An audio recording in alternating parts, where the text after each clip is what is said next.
আসসালামু আলাইকুম রহমতুল্লাহ। আশা করি সবাই ভালো আছেন। আজকে আলোচনা করব কনস্ট্রাকশন সাইটে এক্সকাভেটেড আর্থ ম্যানেজমেন্ট নিয়ে। আর সহজভাবে বললে আমরা বিল্ডিং কনস্ট্রাকশনের বেজের মাটি কাটার পরে এই মাটিটা ব্যবস্থাপনা নিয়ে আমরা আলোচনা করব। আপনার স্ক্রিনে যে প্রজেক্টের কনস্ট্রাকশন একটা ছবি দেখতে পাচ্ছেন, এটার কনস্ট্রাকশন আমার পরামর্শে পরিচালিত না। ইভেন এটার নকশা বা ডিজাইন কোনো কাজের সাথেই আমি জড়িত না। তো গতকাল বাসায় আসার পথে হঠাৎ করে চোখে পড়লো আর কি। তো তারা আর কি ছবিটা তুললাম। একটা ছবি অনেক কথা বলে। এই প্রজেক্টের মালিক অলরেডি বুঝে গেছেন আর কি, বা জেনে গেছেন যে তার অপরিপক্ক সিদ্ধান্তের জন্য তাকে কি পরিমাণ মূল্য পরিশোধ করতে হয়েছে। ইভেন তারপরেও বিল্ডিং কনস্ট্রাকশনের কোয়ালিটি খুবই নিম্নমানের পর্যায়ে চলে গেছে। তো এখানে আসলে তার জন্য পরামর্শ দেওয়ার মতো তেমন কিছু নাই, কারণ যেটা হয়ে গেছে সেটা আর পিছনে ফেরানো যাবে না। আজকের আলোচনা মূলত তাদের জন্য যারা অতি সত্বর বা খুব দ্রুত বিল্ডিং কনস্ট্রাকশনের কাজ শুরু করবেন বা অলরেডি করে ফেলেছেন, একদম ইনিশিয়াল পর্যায়ে আছেন, এবং ভবিষ্যতে যারা ভবন নির্মাণ করবেন চিন্তা ভাবনা করতেছেন, তারা আজকে আলোচনার থেকে উপকৃত হতে পারেন। ভবন মালিকের বিষয়ে কেন বললাম যে তার এখান থেকে আসলে নেওয়ার মতো তেমন কিছু নাই, কারণ তার যা হওয়ার তা হয়েই গেছে। আমি প্রায়ই একটা কথা বলি যে আহ, যারা ভবন নির্মাণ করেন আমাদের দেশে, বাংলাদেশে, তাদের মধ্যে 80 থেকে 90% মানুষ তাদের সম্পূর্ণ জীবনে হয়তো একটা বিল্ডিং এর কনস্ট্রাকশনই করেন, নিজের বিল্ডিং। এরপরে আসলে আর দ্বিতীয় কোনো বিল্ডিং এর কনস্ট্রাকশন তাদের করা হয় না। যার কারণে এই কাজে ভুল সিদ্ধান্ত বা ভুল করে সেখান থেকে শিক্ষা নিয়ে আসলে পরবর্তীতে কোনো কাজে লাগে না। ইভেন কেউ ভুল সিদ্ধান্ত নিয়েছেন বা ভুল করছেন, বিল্ডিং করে ফেলছেন, তার পাশের প্রতিবেশী যদি একই ভুল করার পথে থাকে, তারপরেও দেখা যাবে যে তিনি আসলে তাকে একবারে কোনো পরামর্শ দিতে যাবেন না। আসলে কিছুটা বিষয়টা কেমন যে কেউ নিজের ভুলের গল্প কেউ করে না। এই কারণে যারা ভবন নির্মাণ করবেন তাদের জন্য এই কাজের সচেতনতা খুব জরুরি। আমরা আলোচনা শুরু করি। এই এই ছবিটা দেখে আপনাদের এক নজরে কি মনে হতে পারে আর কি? আমি ভাবতেছি কি ক্যাপশন দেব। ভাবতেছি আজকে আলোচনা ক্যাপশন দেব যে কনস্ট্রাকশন কোয়ালিটি গোল্লায় যাক, কিন্তু মাটি আমার হাত ছাড়া করা যাবে না। হয়তো এই কাজ শুরুর প্রথম দিকে ভবন মালিকের চিন্তা ভাবনাটা ছিল এরকম, তার জায়গার মাটি নিয়ে তার ডিসিশনটা খুব হার্ড লাইনে ছিল আর কি। এখন ভবন নির্মাণ কাজটা আসলে একটা ভারী কাজের শ্রেণীভুক্ত একটা কাজ। এইখানে এই কাজে স্বল্প পরিসরে হলেও আগাম প্ল্যানিং জরুরি। আমি কি সিদ্ধান্ত নিচ্ছি, এটার ভবিষ্যৎ ফলাফল কেমন হইতে পারে, এটা নিয়ে সিদ্ধান্ত নেওয়ার আগে একটু চিন্তা ভাবনা করা উচিত। সাধারণভাবে এই কাজটা একজন প্রকৌশলী করার কথা, বা গভর্নমেন্ট কন্ট্রাক্টর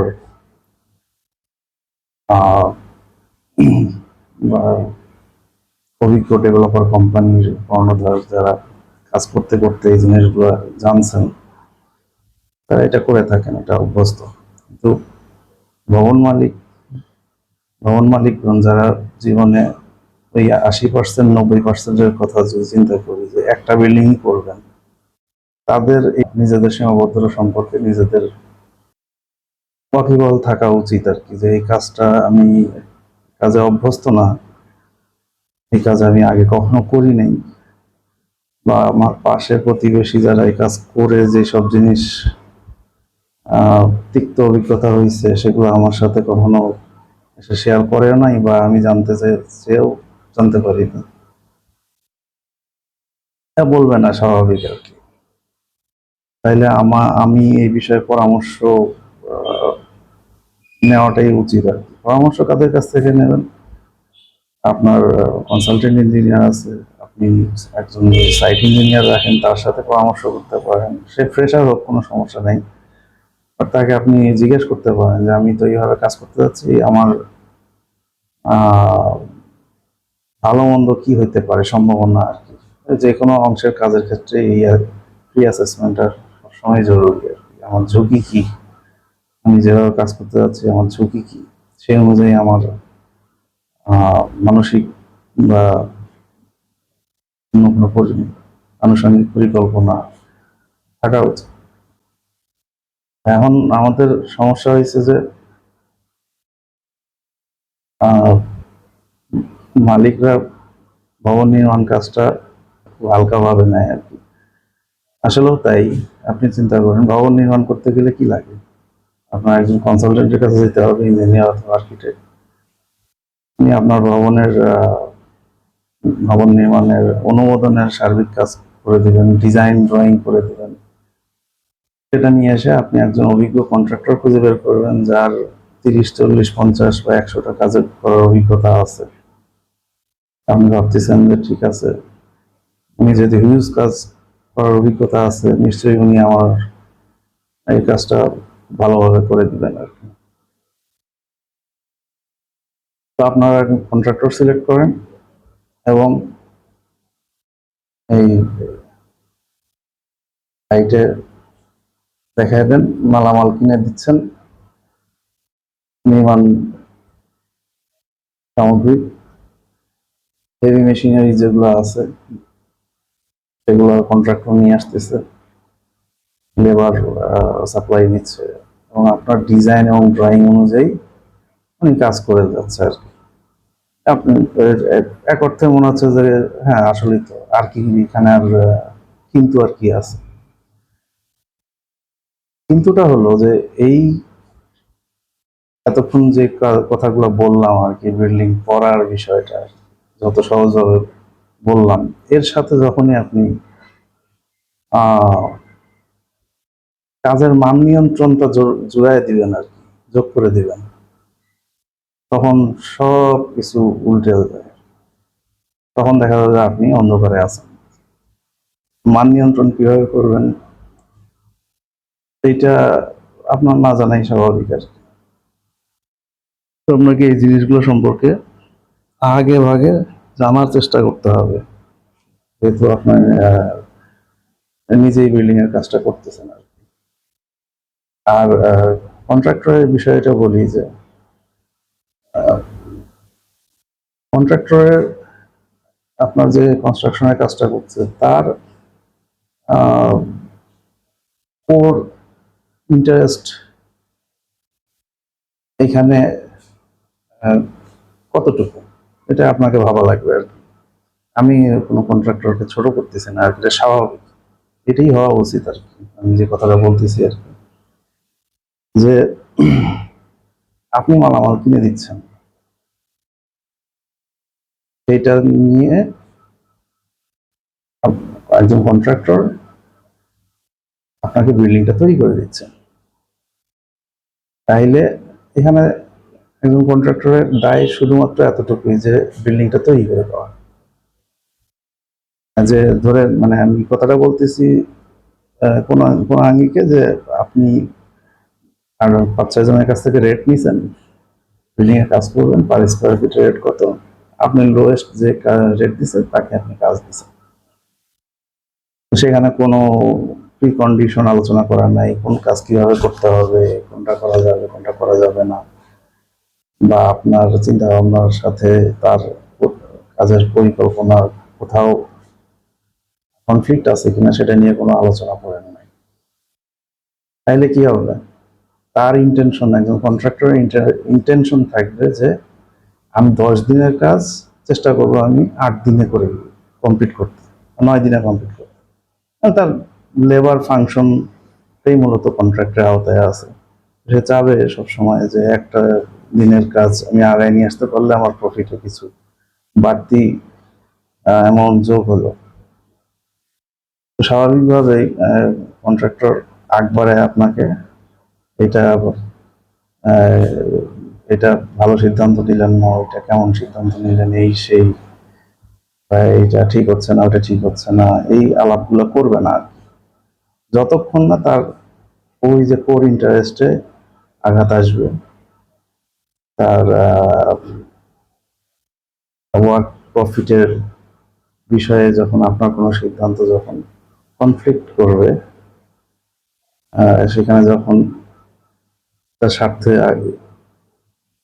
ব্যাঘাত করবে, তখন সে আপনার সাথে এই বিষয়টা নিয়ে আলোচনা করবে, আদারওয়াইজ করবে না। এটা মানে এর থেকে বেশি আশা করা ঠিক না আর কি। এটা হওয়াই উচিত আর কি। আমি ঠিকাদার হলে আমিও তাই করতাম। আমি আপনার টাকায় আপনি মালামাল কিনতেছেন, আপনি আপনার বিল্ডিং করতেছেন, আপনার মালামাল দিয়ে আমি আপনার বিল্ডিং করে দিয়েছি, ভালো মন্দ এই আলোচনা আপনি করেন না আর কি। সুতরাং আমার ওই নিয়ে মাথা ব্যথার কিছু নেই আর কি। আমি আপনাকে বিল্ডিং করে দেবো আর কি। তো তার কাছ থেকে এই বিষয়ে আপনার আইডিয়া পাবেন বা নির্দেশন মানে কোনো ক্লু পাবেন, এইটা আশা করা ঠিক না। তাইলে আপনাকে ভালো লাগুক বা না লাগুক, একজন প্রকৌশলী বা এই কাজের সাথে অভিজ্ঞতা সম্পন্ন মানুষের পরামর্শ নিতেই হবে, শরণাপন্ন হইতেই হবে। আপনি তার সাথে আলোচনা করলেন ভালো মন্দ বিষয়গুলো নিয়ে, তারপরে সিদ্ধান্ত নিলেন। এখন দেখেন, এইখানে একজন মালিকের সামান্য একটা আগাম সিদ্ধান্তের কারণে এখানে কি পরিমাণ হয়রানি হয়েছে বা কাজের কোয়ালিটির কি পরিমাণ অবস্থা আপনারাই বলেন। এখানে মানে কাজের মান কেমন, আপনারা 10-এর ভিতরে কত মার্ক করবেন আর কি? এখন এখানে মালিকের প্রথম যেটা নির্দেশনা ছিল কন্ট্রাক্টর, ভাই আমি ধারণা থেকে কথাগুলো বলতেছি, আমার অভিজ্ঞতা থেকে। আমি পরবর্তীতে আমার এরকম সিমিলার স্টেজে একটা কনস্ট্রাকশনে সাইটের ছবি দেখাবো আপনাদেরকে, তাইলে বিষয়টা আরো ক্লিয়ার হবে। এইখানে মালিকের নির্দেশনা ছিল, ভাই আমি মাটি বের করব না, কারণ আমি মাটি বের করে দিব টাকা খরচ করে, আবার পরে সেই টাকা দিয়ে বালি ভরাট করব। আমি মানে এক খরচ দুইবার করবো না আর কি, বাড়তি খরচ করতে চাই না, আপনি এইভাবেই কাজ করেন। ঠিক আছে, এখন কন্ট্রাক্টর কাজ করতেছে, যেহেতু কোনো প্রিকন্ডিশন সেট করা নাই, সে কাজ করতেছে, প্যাকু লাগায় কাজ করছে। এখন এইভাবে যে ছবিটা দেখায় এখানে, এই লেবার শেডটা, এটা প্রথমে এই ডান সাইডে ছিল, বোঝা যাচ্ছে এটা বাম সাইডের কাজগুলো আগে হয়েছে। এবং এখানে ক্লাস্টার টাইপ কনস্ট্রাকশন করা হয়েছে, হয়তো 3-4টা ফাউন্ডেশন একসাথে কাজ কমপ্লিট ঢালাই করা হয়েছে, শর্ট কলাম করা হয়েছে। তারপরে সেই মাটিগুলো আবার যেখানে ডিসপ্লেস করা হয়েছে সেটাকে আবার আর এক জায়গায় ডিসপ্লেস করার পরে সেটার কাজ করা হয়েছে। মূলত ধরেন এখানে এই ফাউন্ডেশনের মাটি না হইলেও 2 থেকে 3 বার মুভ করা হয়েছে আর কি। এবং সর্বশেষ এখন এই যে বেডরুমের কাজের জন্য এই যে সোলিং করতেছে আর কি, এটার কথাও বলবো আর কি। এই সোলিং করার জন্য এই যে বিমের লাইন ক্লিয়ার করতেছে, বের করতেছে আর কি।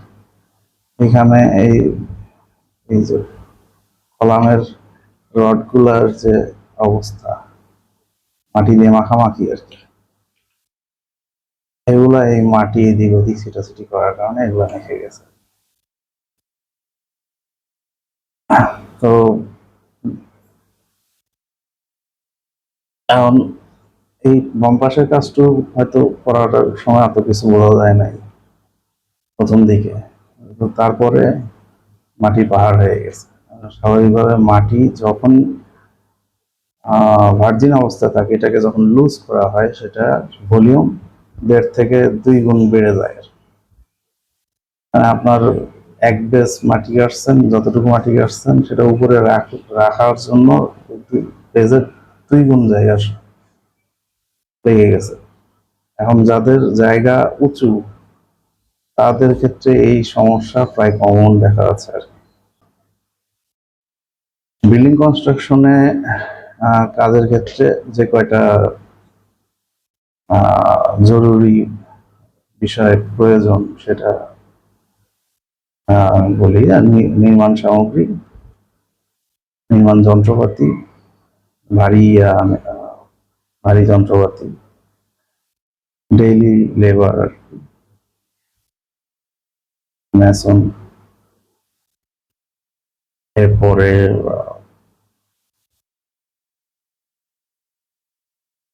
মালামাল রাখার জায়গা, এই কয়টা সম্পর্কে সবাই মাথায় আসবে আর কি। এর বাইরে এর সাথে এই যে লেবার শেড আছে বা সার্ভিস শেড যেটা বলে আর কি, এর বাইরে আরেকটা জিনিস লাগে, সেটা হলো কাজ করার জায়গা। রডের কাজ করবে বা শাটারিং এর ফর্মওয়ার্কস এর যে কাঠ বা স্টিল শাটার, এগুলো যখন সাইটে আসবে সাধারণত এগুলো আর এক সাইড থেকে র্যান্ডমলি খুলে নিয়ে আসা হয়। এখানে একটা জায়গা লাগে যেখানে এই লোহা পেরেক তারকাটাগুলোকে বের করে নিয়ে সেগুলা কাজের কাজের জন্য উপযুক্ত অবস্থায় নিয়ে আসা। তো এই রডের কাজ করা, এই কাজগুলো এগুলোর জন্য একটা জায়গা লাগে। তো এখন এরকম একটা সাইট যদি এইভাবে পুরো অকুপাইড হয়ে থাকে, তাইলে এই কাজগুলো কোথায় করবে? কাজগুলো তো করা লাগে। এর ভিতরে যদি কাজগুলো করে তাহলে এর ভিতর তো করার মানে করতে চাইলেও তো মালিক করতে দেবে না। তাহলে এই মাটি আবার টানতে হবে, আবার এগুলাকে লেভেল করতে হবে, এর উপরে বালি ফালাও, ইট দাও, শক্ত করো, করে স্পেস তৈরি করো, এরপর সেখানে কাজ করবে। তাইলে এই যে কিছু ম্যাটেরিয়াল চলে যাচ্ছে, ইট বালি এগুলো চলে যাচ্ছে, এই ওভারহেড এক্সপেন্সেস খাতায় যুক্ত হচ্ছে। আর তাছাড়া আর একটা উপায় কাজ করে মানুষজন, এই যে বাবা মার দোয়া, আল্লাহর দেওয়া রাস্তা। এখন রাস্তায় মালামাল রেখে তো মানুষ কাজ করেই আর কি। মানে এই সাইটের পরিস্থিতি যদি এরকম হয়, সেক্ষেত্রে দেখা যায় যে মিস্ত্রিরাও তাদের কাজ রাস্তার উপরে করা লাগে। এতে করে এই সামাজিকভাবে প্রতিবেশীদের উপর একটা জুলুম করা হয়ে যায় আর কি, এটা ঠিক না। যাই হোক, আমাদের দেশে এইভাবে কাজ হয়, স্বাভাবিক। এখন রাস্তার উপর যদি কাজগুলো হয়, তাইলে সেই কাজগুলো দেখা যাবে যে স্বাভাবিক যে সময় লাগে, অলওয়েজ একটা আর্জেন্সি থাকে। তো তাড়াহুড়োতে কাজ খারাপ হয়ে যেতে পারে। আরেকটা বিষয়, মাটি 2 বার 3 বার 4 বার 5 বার একই মাটি বারবার সরানো হচ্ছে। আসলে মাটির দামটা কিসের উপর নির্ভর করে মোস্টলি আর কি। আমরা বালি কিনে নিয়ে আসি, বালির সাইটে দেখা যাচ্ছে যে এক গাড়ি বালির দাম হয়তো 1,000 টাকা 2,000 টাকা, কিন্তু তার যে পরিবহন খরচ সেটা দেখা যাচ্ছে যে 15-16 হাজার টাকা। তো মূলত মাটির মূল্যটা এটার রিলোকেশনের উপরে নির্ভর করে। এখন আপনি একটা মাটিকে, হ্যাঁ ঠিক আছে, আপনার জায়গার মাটির ভ্যালু আছে, আমি বুঝলাম। মাটিটাকে 4-5 বার যদি রিলোকেট করেন, দেখা যাবে যে সেই মাটিটা যদি আপনি ফ্রিতেও বের করে দিতেন, এই যে অতিরিক্ত টাকা যেটা খরচ হইলো সেই টাকা দিয়ে আপনি বালি কিনে নিয়ে এসে এখানে ভরাই দিতে পারেন, আপনার খরচ সেম থাকবে। মাঝখান থেকে কি হতো, কনস্ট্রাকশন সাইটে ডিসিপ্লিন থাকতো, আর ভালো গোছানো একটা অবস্থা থাকতো, কাজের কোয়ালিটি ভালো হতো। এখনো অনেকে হয়তো ভাবেন যে ভাই মাটি সরানোর এই দায় তো আর আমার না, মালিকের না, মানে আমি তো ওইটা কন্ট্রাক্টরের সাথে কন্ট্রাক্ট করে নিছি। তো 2 বার সরায়, 5 বার সরায় বা 10 বার সরায়, সেটা ও সরাবে, আমার কি টেনশন, আমি তো ওইখানে যে রেট ফিক্স করে দিয়েছি সেটা তো আমার ফিক্সড, এই জন্য আমি ওটা নিয়ে ভাবতেছি না। কিন্তু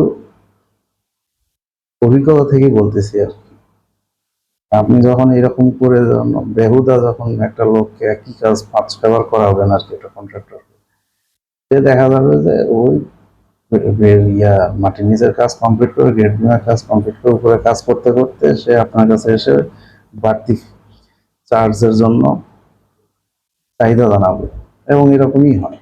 দেখা যায় যে এরকম এরকম পরিস্থিতিতে এই কাজ 5 থেকে 10 টাকা বা এরকম আরো বেশি বাড়তি বিল দিতে হয় মালিককে, কিছু করার নাই, কারণ সে লেবার ফাংশন সাপ্লাই দিতে আসছে। তাকে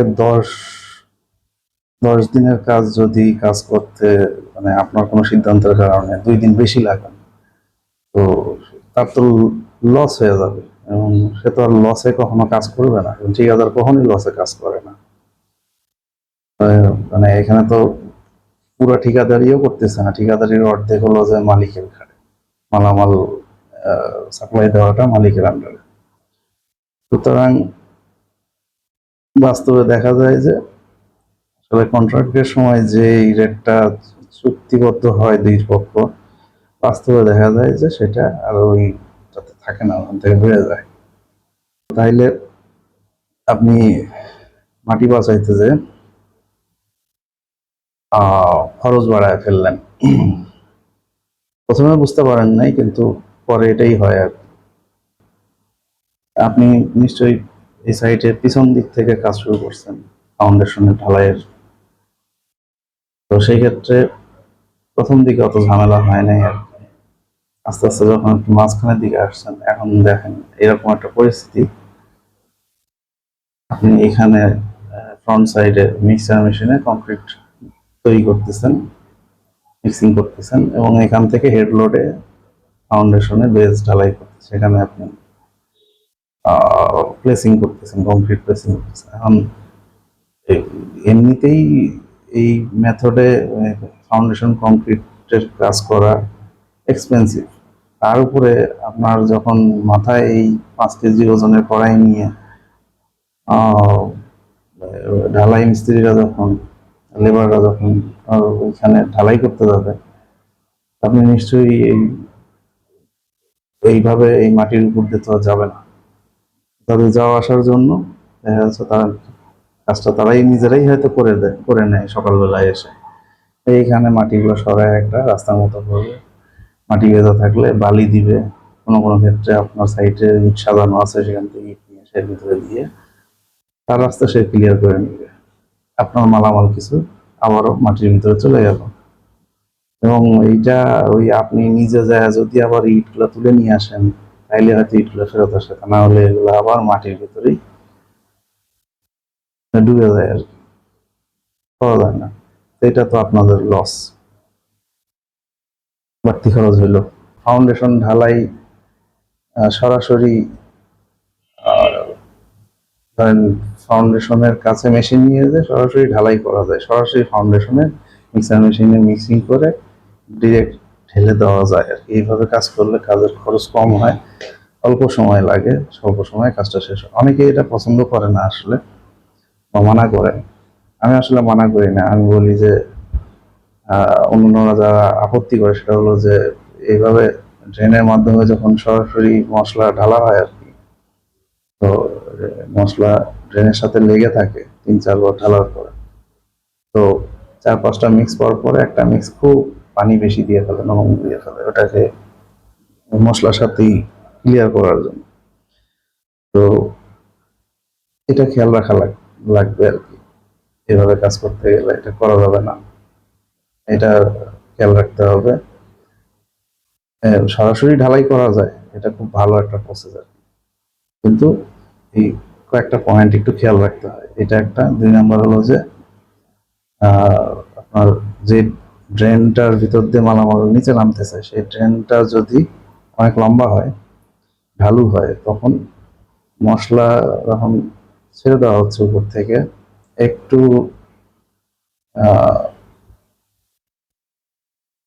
শুকনার কাছাকাছি, আমি বলবো শুকনা না আর কি। পাথর পাথরের কংক্রিট হলে কি হবে, যখন গড়ায়া যাবে তখন সবার আগে পাথরগুলা গড়ায়া নিচে নামে আর কি। পাথর আগে নামে, তারপরে মশলাগুলো নামে, মোটর নামে আর কি। এবং যদি পানি বেশি দেওয়া হয়, তাহলে ঢেলে দিলে সবার আগে সিমেন্ট পানি, যেটা আর কি মোটর, এইটা নামে আর কি। এবং নিচে পড়ার সাথে সাথেই সিমেন্ট যেহেতু অনেক ভারী, পানির চেয়ে 3 গুণ বেশি, 3 গুণের বেশি হয়, ওই ইনার্শিয়া ফোর্সের কারণে সিমেন্ট ঝাঁকি দিয়ে সিমেন্ট মোটর নিচে চলে যায়, ওই পাথর উপরে থেকে যায় আর কি। তো ডিরেক্ট কাস্টিং এর ক্ষেত্রে মিক্সার মেশিন থেকে যেটা খুবই ইম্পর্টেন্ট, এটা খেয়াল রাখা লাগে, সেটা হলো নিচে একটা এক্সট্রা একটা প্ল্যাটফর্ম করা লাগবে, যেখানে মশলাগুলো নিচে নামবে, নামার পরে সেটাকে সেখান থেকে আর একটা রিমোল্ডিং করে ভেজে দিয়ে দেওয়া আর কি। এইভাবে কাজ করলে সরাসরি মিক্সার মেশিন থেকে ফাউন্ডেশন কাস্টিং এ কোনো সমস্যা নাই, আমি মনে করি কোনো সমস্যা নাই। এখন এইভাবে মাটি দিয়ে যদি পাহাড় করে ফেলে, এই সুবিধাটা এখানে কন্ট্রাক্টর নিতে পারে না। কন্ট্রাক্টরের সুবিধা অসুবিধা বোঝা লাগবে। কন্ট্রাক্টরের সুবিধা দিলে যদি কাজের কোয়ালিটি ভালো হয়, কেন দিবেন না? খরচ, তার খরচ বাড়তেছে না মানে আপনারও খরচ বাড়তেছে না। তার খরচ লিমিটের ভিতরে আছে, টার্গেটের ভিতরে আছে, মানে আপনার কনস্ট্রাকশনের যে প্ল্যানিং করছেন সেটার সাথে আপনার এক্সিকিউশন প্রায় আইডেন্টিক্যাল হচ্ছে, এটা তো ভালো কথা। তারপরে কোয়ালিটির বিষয়ে একটা কথা বলবো, সেটা হলো যে আপনি আপনার সাইটের উঁচা বা মাঝারি উঁচু সাইটের মাটি সরানো নিয়ে গো ধরে থাকলে এটা কি হবে, যে আপনি এই গ্রেড বিমের যে কাজ, এই গ্রেড বিমের কাজ যেভাবে করতে হবে, এই যে সোলিং করে 2 পাশে কাঠ মেরে শাটারিং করে, তো এটা আসলে কোনো কনভেনশনাল বা এটা কোনো চিরাচরিত নিয়ম না যে এভাবে গ্রেড বিমের ঢালাই হয়। গ্রেড বিমের প্রপারলি শাটারিং করতে হবে, নিচে তলা কাটাইতে হবে, 2 পাশ থেকে কাঠের শাটার বা স্টিল শাটার যেটাই করেন আর কি, যেটা দিয়েই করেন, আপনার শাটারিং ফিক্সড এবং টাইট হইতে হবে, ইন প্লেস। শাটারিং নড়াচড়া করা যাবে না, একদমই নড়াচড়া করা যাবে না। এবং এর ভিতরে যখন কংক্রিটিং করবেন, প্লেসমেন্ট কংক্রিট প্লেসিং করবেন, তারপরে সেটা ভাইব্রেশন দিয়ে কম্প্যাকশন করবেন। কংক্রিট কম্প্যাকশনের সময় কংক্রিট চতুর্দিকে প্রচুর চাপ দেয়, এই চাপের কারণে শাটারিং নড়াচড়া করা যাবে না বা খুলে দেওয়া যাবে না, ফিক্স থাকা লাগবে। এখন আপনারা একটু চিন্তা করেন আর কি, নর্মাল সেন্সের কথা বলি আর কি। সাপোজ আপনার গ্রেড বিমটা হলো 12 inch by 18 inch, 12 inch by 18 ইঞ্চি গুণন,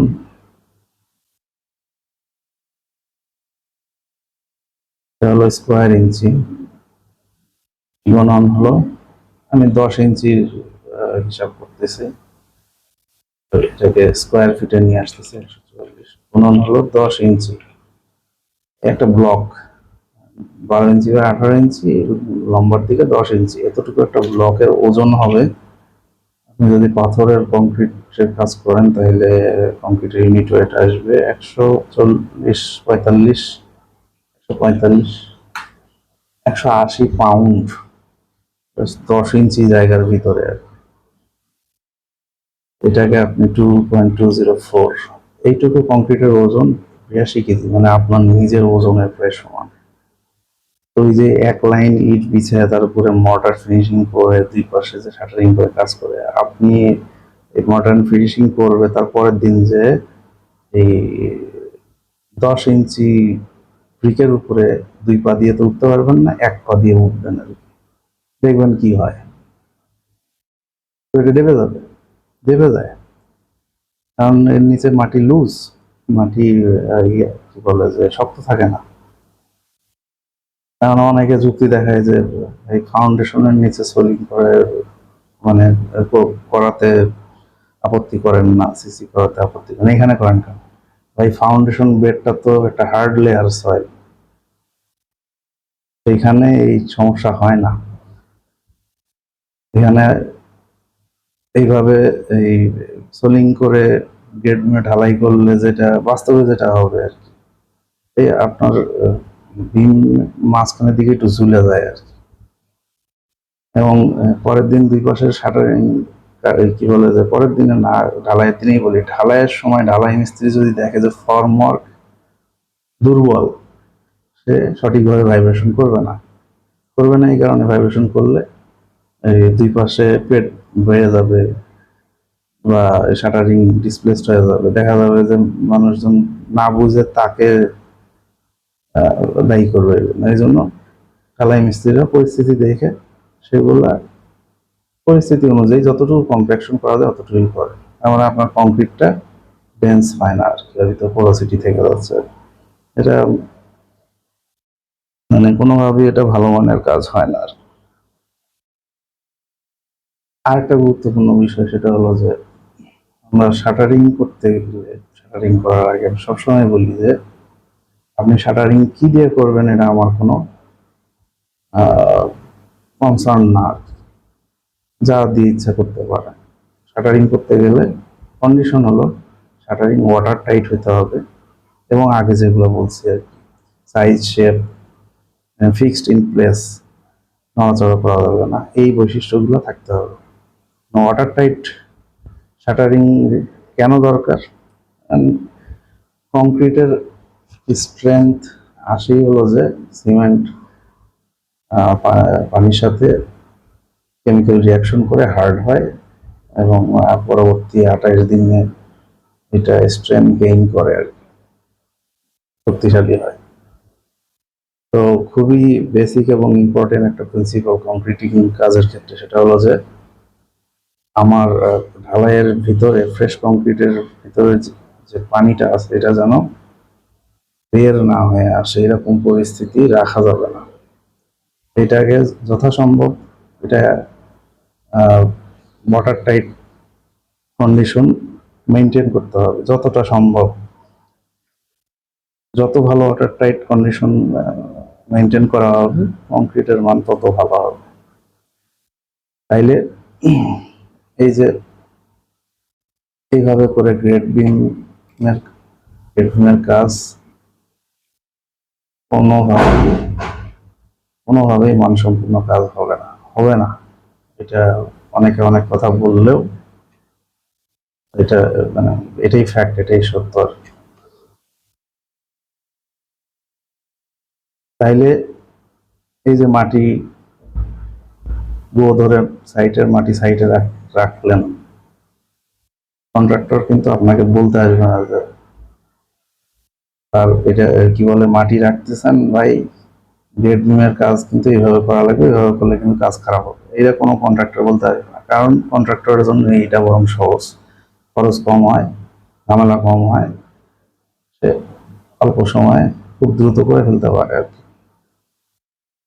স্বাভাবিক, সে তার ভালো দিকগুলা দেখবে, এটাই হওয়া উচিত। তাহলে আপনি জানলেন না, বুঝলেন না, আপনার গ্রেড বিমের কাজ খারাপ হয়ে গেল।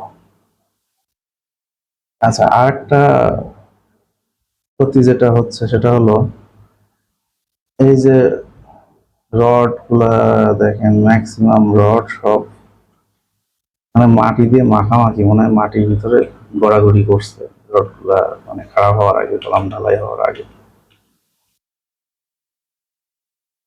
তাইলে কি করতে হবে এখানে? পরবর্তী এই যে সাপোজ এইভাবেই কাজ করতেছেন, এই বিমের কাজ করার সময় এই যে ইন্টারফেস গুলো, এখানে যে শর্ট কলামের ঢালাই শেষ হয়েছে, এই জায়গাটাতে তো কাদা লেপ্টে আছে, এই ইন্টারফেসটা পরিষ্কার করতে হবে। যেন তোমার পরিষ্কার না, পরিষ্কার করতে হবে, কোনো রকম কাদা মাটি থাকা যাবে না। প্রত্যেকটা রড আগাগোড়া পরিষ্কার করতে হবে, মাটি থাকা যাবে না। কেন থাকা যাবে না? রড কংক্রিটের সাথে বন্ডিং করে দুইভাবে।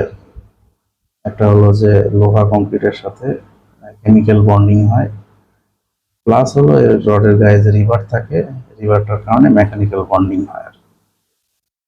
তো এখন রড কোম্পানি যারা রড তৈরি করে, তারা রডটা তৈরি করে দিচ্ছে বাজারে এমন ভাবে যে আপনি রডটা রেডি টু ইউজ, মানে এখানে আপনার কোনো আগাম পরবর্তী কোনো কিছু করতে হবে না, জাস্ট আপনি ডিটেইলিং অনুযায়ী বার বেন্ডিং শিডিউল অনুযায়ী বারগুলা রেডি করে তৈরি করে কংক্রিট ঢালাই করে দিবেন। আর এইখানে যেটা খেয়াল রাখা লাগবে যে রডগুলা যেন কোনো গায়ে কোনো ফরেন এলিমেন্ট লেগে না থাকে, ময়লা কাদা এগুলো যেন লেগে না থাকে। এগুলো লেগে থাকলে কংক্রিটের সাথে কেমিক্যাল বন্ডিং হবে না। তাইলে এমন ভাবে কাজ করলেন যে যে রডগুলা আপনি কেনার সময় প্রস্তুত ছিল সুন্দরভাবে ব্যবহার করার জন্য, সেগুলাকে আপনি ইচ্ছাকৃতভাবে মাখাইলেন, কাদা দিয়ে ময়লা করলেন।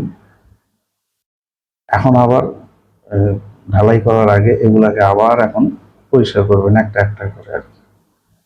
তো খরচ আসলে এভাবে করলে তো বাড়লো না কমলো? ডেফিনেটলি বাড়লো। কন্ট্রাক্টর হয়তো এই সময় কিছু বলবে না, কিন্তু একটা সময় সে বলবেই যে স্যার আমার ঠিক আছে আছি, আমার রেট বাড়াই দিতে হবে। ওই মালিকদের সেটা করতেও হয়, সেটা নিয়ে জেদাজেদি করে লাভ নাই, তারাও আর এমনি এমনি বলে না। যাই হোক, এই গল্পটা গল্প মানে গল্পের মতো করে এই কেসটা ব্যাখ্যা করার চেষ্টা করলাম। আপনারা যারা ভবিষ্যতে ভবন নির্মাণ করবেন, এইটা খেয়াল রাখার চেষ্টা করবেন। মানে আপনার কষ্টে অর্জিত টাকা সেভিংস, সেটা দিয়ে আপনি বিল্ডিং করতেছেন, ভবন নির্মাণ করতেছেন, আপনার মায়াই সবচেয়ে বেশি হইতে হবে আর কি। মানে আপনার বিল্ডিং এর উপরে মানে আপনার থেকে আমার বেশি মায়া হওয়া, এটা মানে হওয়া উচিত না। এটা মালিকের মায়াটাই বেশি হওয়া উচিত। আপনারা জানবেন, শুনবেন, বুঝবেন, এগুলো সচেতন হবেন, করণীয় সম্পর্কে আগাম জানার চেষ্টা করবেন প্রকৌশলীদের কাছ থেকে, বা এই কাজের সাথে কাজের সাবজেক্ট এক্সপার্টিস আছে যারা, তাদের কাছ থেকে। এখন হয়তো বলবেন কার কাছে যাব, কি করবো? আমি যেটা বলতে চাই সেটা হলো যে আপনাকে আমি মাথায় ঢুকাই দিলাম টেনশন, আপনি খুঁজে বের করবেন কার কাছে যাওয়া লাগে, এবং আপনি নিজেই বুঝতে পারবেন কে সঠিক পরামর্শ দিচ্ছে, কে চাপাবাজি করতেছে, এবং কার পরামর্শগুলো আমি বিবেচনায় নিয়ে সেগুলোর থেকে একটা সঠিক সিদ্ধান্ত নিব পরিস্থিতি অনুযায়ী। এটা আপনার আপনার হিউম্যান সেন্স, যেটা কমন সেন্স আছে, সেটাকে ব্যবহার করলেই আপনি এটা উতরে যেতে পারবেন আর কি। আচ্ছা, এখন অনেক কিছুই তো আলোচনা করলাম, এখন আপনাদের হয়তো জিজ্ঞাসা থাকতে পারে যে এইরকম পরিস্থিতিতে পরিস্থিতি এড়াইতে গেলে কি করণীয়, বা আমি কি করণীয় মনে করি আর কি, আমার পরামর্শ কি? আহ, এটা অনেক ট্রিকি একটা কোশ্চেন, যেটার উত্তরটা দেব সাধারণভাবে কিছু কথা পরামর্শ দেব। এগুলা মানে এই পরামর্শগুলা আপনারা সরাসরি আবার মানে বাস্তবায়ন করতে চান আর, কারণ আমি যে কথাগুলো বলবো সেগুলা হয়তো আপনাদের কোনো একজনের সাইটে প্রযোজ্য হইলেও আর একজনের সাইটে প্রযোজ্য নাও হতে পারে। তো আমার পরামর্শগুলোর মধ্যে প্রথম পরামর্শ সেটা হলো যে আমার কোনো কথাই এক্স্যাক্টলি কেউ ফলো করবেন না, কারণ আমি আপনার সাইটে জন্য অ্যাসাইনড ইঞ্জিনিয়ারিং প্রফেশনাল না। আপনার সাইটকে আমি আপনার সাইটের মতো করে অ্যাসেসমেন্ট করে কথা বলতেছি না, পরামর্শ দিচ্ছি না। 2 নাম্বার হলো যে আপনারা কন্ট্রাক্টর সিলেকশনের সময় আর কি, বা কন্ট্রাক্টরের রেট নেওয়ার সময় ডেফিনেটলি ওয়ার্কিং কন্ডিশন উল্লেখ করে দিতে হবে আর কি, যে আপনি কোয়ালিটি কন্ট্রোলের বেসিক এবং হলো যে রেট, কনস্ট্রাকশন রেটের সাথে ওতপ্রোতভাবে জড়িত যে পয়েন্টগুলো আর কি, সেগুলা নির্ধারণ এবং নির্ধারিত করে দেওয়া লাগবে, ফিক্সড করে দিতে হবে, যাতে যে আপনার কাজের জন্য রেট দিচ্ছে সে কাজ করতে আসলে সে মানসিক এবং সার্বিকভাবে প্রস্তুতি নিয়ে আসবে যে আমাকে কাজটা এখানে করতে গেলে আমাকে কাজ এইভাবেই ডেলিভারি করতে হবে, এর আশপাশ দিয়ে কোনোভাবেই মানে হুজুম ভাজুম দেওয়া যাবে না। কিন্তু কাজের কোয়ালিটি মানে প্রাইমারি রিকোয়ারমেন্ট গুলো নির্ধারিত, নির্দিষ্ট যেগুলো একদম রেটের সাথে, কনস্ট্রাকশন রেটের সাথে ডিরেক্টলি জড়িত, সেগুলো নির্ধারিত করে দিতে হবে। এখন এইখানে একটা আমি বলবো যে বিড়ম্বনা আছে আর কি, সেটা হলো যে ভবন মালিকরা কন্ট্রাক্টরের সাথে রেট চুক্তি মানে কন্ট্রাক্টরের সাথে চুক্তি ফাইনাল করার আগে ইঞ্জিনিয়ারের সাথে সাক্ষাৎকার করাইতে চায় না। এটা তাদের একটা প্রবণতা আছে, তার কারণও আছে, কারণ আমি এটা ফিল করি, আমি বুঝি আর কি, সেজন্য আমিও এটা আনইজি ফিল করি। তো আমি যেটা করি সেটা হলো আমি যেসব সাইটে কনসালটেন্সি করি সেখানে নকশা ফাইনাল হওয়ার পরে আমি এরকম একটা আরএফকিউ বা নির্মাণ কাজে প্রস্তাবিত দরপত্র বা একটা গাইডলাইন দিয়ে দিই, চুক্তিটা কেমন হবে, কার চুক্তিতে কোন পক্ষ কোন দায়িত্ব পালন করবে, কার কোথায় বাইন্ডিংস গুলো ম্যান্ডেটরি দেওয়া থাকবে, এইখানে কে কি সরবরাহ করবে, এই যেমন লোহা গুনা পলিথিন এই সেইগুলো নিয়ে আর কি। এবং একটা অংশ থাকে যেখানে একদম কারিগরি কিছু শর্তাবলী আমি এখানে উল্লেখ করে দিই, যেগুলা কনস্ট্রাকশন রেটের সাথে সরাসরি জড়িত। তো এইগুলা বলে দিলে এগুলো আমি একটা একটা ড্রাফট তৈরি করে ফেলছি লিখিতভাবে আর কি। তো যারা আমার কাছে কাজ করাইতে আসে তাদেরকে আমি একটা কপি দিয়ে দিই এবং আমি বলি যে আপনি যে কয়জনের কাছে রেট দিবেন সবাইকে এটা দিয়ে দিবেন। এবং আমার আমার আমি যতগুলো দেখছি যে এইভাবে যখন আপনি আপনার চাহিদাগুলা 10 জন কেন 20 জনের কাছেও যখন দেবেন আর কি, সবারই দেখা যায় রেট প্রায় সমান হয় আর কি, কারণ আপনি কন্ডিশন গুলো যখন ফিক্স করে দিবেন তখন রেটও প্রায় সেম হয়। এখন এই যে কাজের শর্তগুলো, এই কাজের শর্তগুলো যখন ফাইনাল হয়ে গেল, একজন কন্ট্রাক্টর জানতেছে যে আমাকে কাজটা এইভাবে করতে হবে, এইটাই হলো আপনাদের সেফ গার্ড। কিভাবে? এই যে আপনি সাপোজ এই সাইডটাতেই আপনি বলতেছেন ভাই মাটি কিন্তু আমার হাতছাড়া করা যাবে না, মাটি আমার রাখা লাগবে, সাইডে রেখে কাজ করা লাগবে, এটাতে কিন্তু কোনো মাপ নাই, আমি মাটি আমার জায়গা তো দাম মানে মূল্যবান জিনিস, অন্য সময় আমি টাকা দিয়েও নিয়ে আসতে পারি না, এই মাটি আমি এখন নগদ টাকা দিয়ে আরেক জায়গায় সরাই দিয়ে আসবো, এটা আমি করতে পারবো না, আমাকে মাটি রেখেই কাজ করতে হবে। তখন ওই যে আপনার ওয়ার্কিং কন্ডিশন ওইটা আপনার সেফগার্ড হিসাবে সামনে চলে আসবে। কন্ট্রাক্টর তখন বলবে যে তার আপনি যেভাবে বলতেছেন ওইভাবে কাজ করতে গেলে আমার কাজের কোয়ালিটি এগুলা ঠিক রাখতে পারবো না, আপনার যে ইঞ্জিনিয়ার আছে সে এসে আমাকে ধরবে এভাবে কেন করো নাই।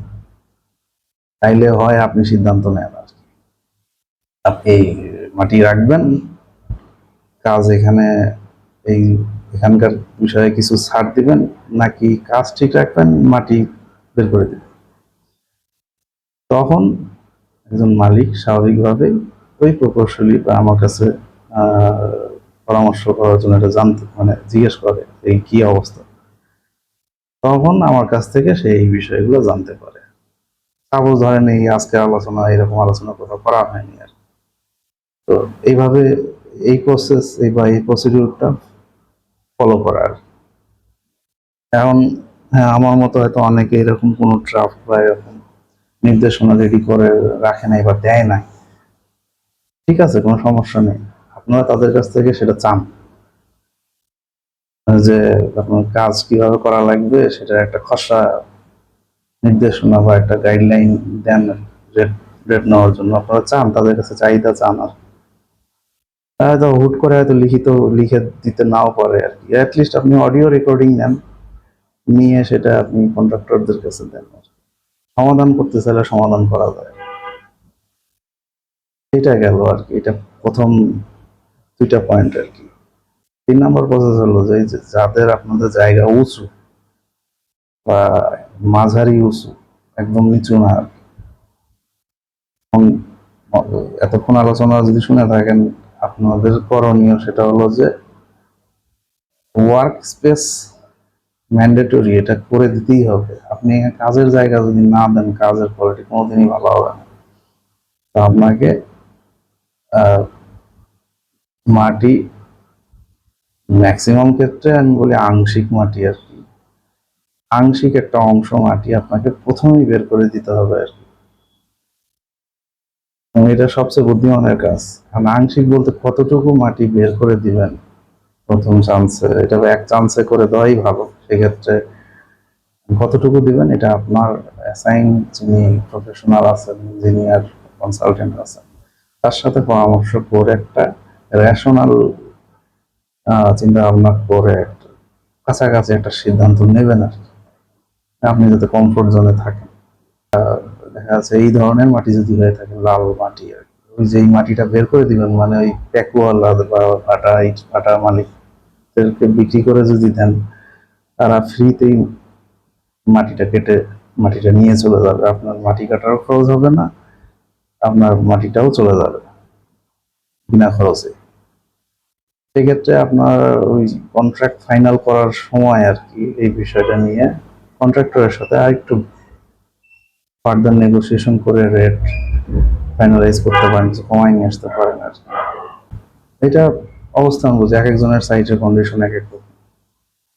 এই জন্য আপনাদের মানে সিলেক্টেড প্রফেশনাল ইঞ্জিনিয়ার যাদের শরণাপন্ন হয়েছেন নকশা বা কনস্ট্রাকশন কাজের জন্য, তার সাথে পরামর্শ করুন।